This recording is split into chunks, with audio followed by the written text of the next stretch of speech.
Now, whether you believe Canelo Alvarez is ducking David Benavidez or not, Canelo vs. Charlo isn't something I can see too many people complain about, and would undoubtedly make up for a Canelo vs. Benavidez fight.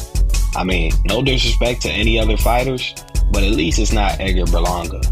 Yeah, Jermall Charlo might have been away from the ring for a while, but he would easily sell a fight between him and Canelo. With Charlo being a marquee name and having such a strong personality, it would attract a massive following, bringing in heavy pay-per-view buys amongst the casual fans. Also, with it being reported that David Benavidez and David Morrell just agreed to a deal for a fight, that's just another big bout that the hardcores won't be able to deny, whether you believe Morrell is ready for the Mexican monster or not. Talk about looking in the mirror. We've heard the story of David and Goliath before. Well, check out David versus David.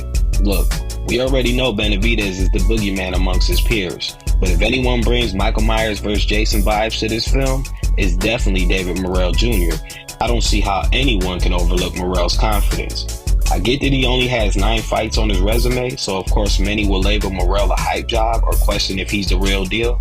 But I say, if you can put your belief in Tim Tszyu being the one to dethrone the other Charlo, undisputed middleweight champion Jermell Iron Man Charlo, then you can take Morrell just as serious. I know Tszyu beat Tony Harrison, the man who beat the man, and I know he just walked through Carlos Ocampo, so that has everyone around here excited.